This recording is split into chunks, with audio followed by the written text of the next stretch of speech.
I don't know how many of you who have watched that very interesting film biography on Oscar Romero titled Romero.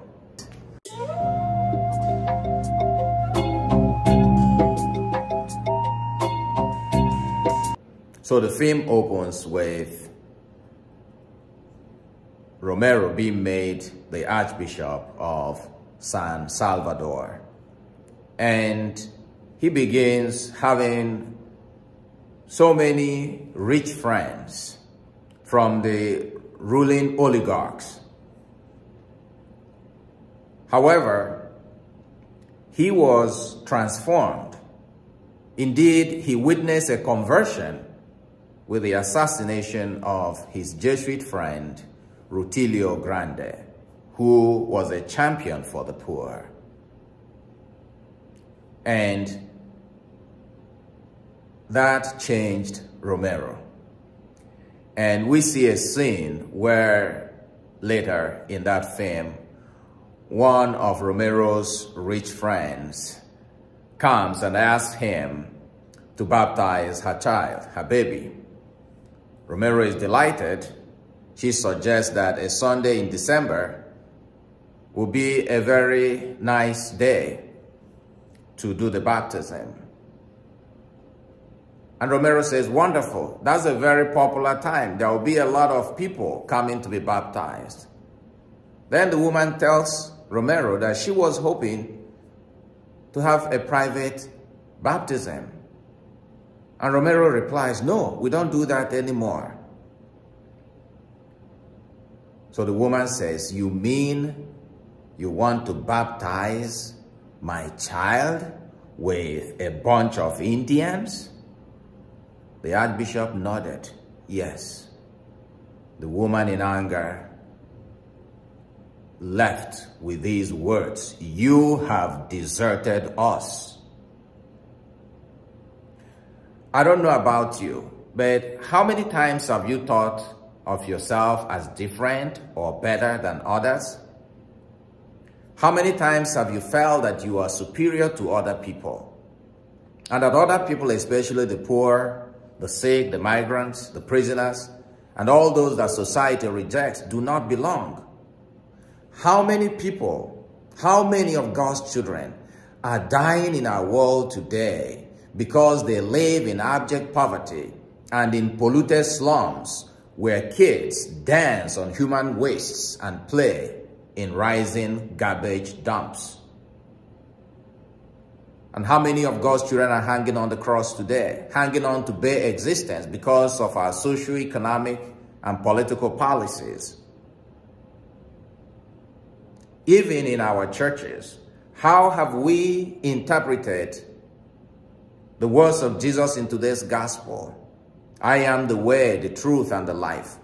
We have sometimes interpreted this to mean that salvation is only for Catholics, or salvation is only for Christians, and the rest of God's creation are damned, or they don't matter. Now we find in the readings today an answer and a way of life of the early church that I think we can walk into, I think we can embrace. Now there were two questions that the two disciples of Jesus asked in the gospel today. One, Thomas, said to Jesus, we do not know where you are going, so how can we know the way? And Philip says to Jesus, Master, show us the Father, and we will be satisfied. Those questions people are asking of us today.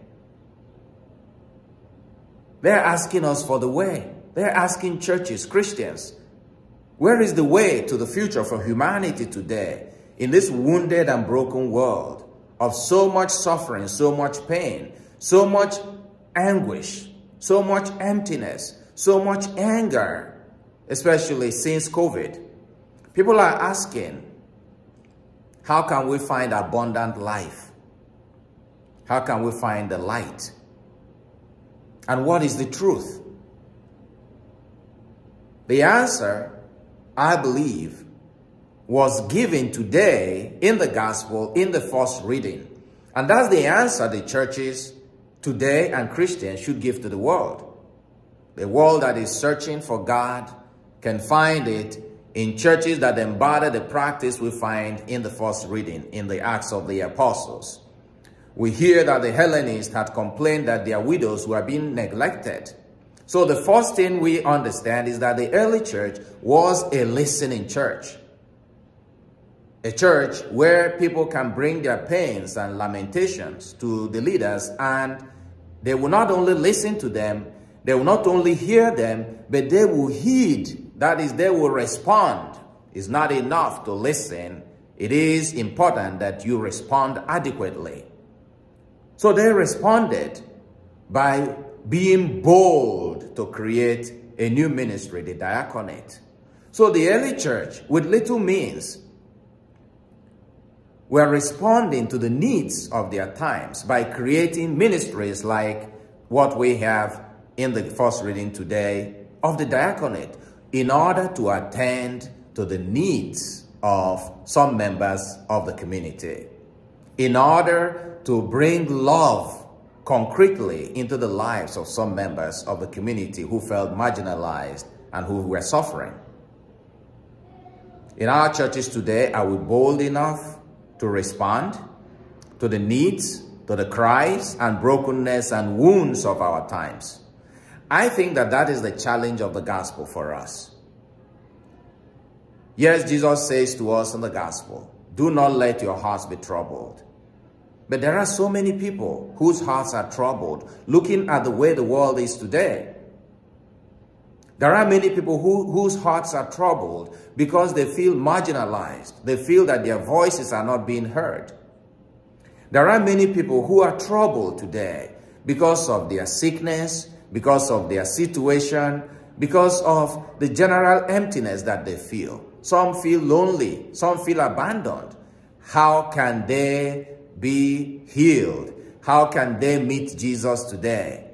They will meet Jesus when they encounter a church that is open, a church that has an open heart to welcoming them. When they encounter Christians that are moved to do something, to love. Love is the answer that the early church gave to the sufferings and pains and tragedies of their times. And they had nothing, but they were bold. So, in our times, the church must recognize, and all of us as God's people must recognize, that we must be the sign of God's presence in the world today. We must find new ways of being a church of love, a church of compassion. And St. Peter tells us of who we are, our identity in the second reading. You are a royal priesthood. You are a consecrated people. You are a chosen race, set apart to sing the praises of him who has called you out of darkness into his wonderful light. St. Peter reminds us that we are built on the foundation of Jesus Christ, who is the pillar. And because we are built on this foundation, we have a deep and intimate relationship with God, a close connection. And this relationship we have, we do not have it exclusively. It is a relationship that we share with all God's people. So let us go forth and embody this love that the early church showed. Let us go forth and be the sign of the presence of Jesus in the life of our communities. For the world today can only believe when they come to see in a church or in Christians those signs that they saw in Jesus. And that is the sign of self-sacrificing love, the sign of an inclusive love, the sign of the sacrificial love that goes out to meet those who are lost, to bring them home. Let us go forth and build better relationships that reflect to the world something greater than the ordinary in our communities.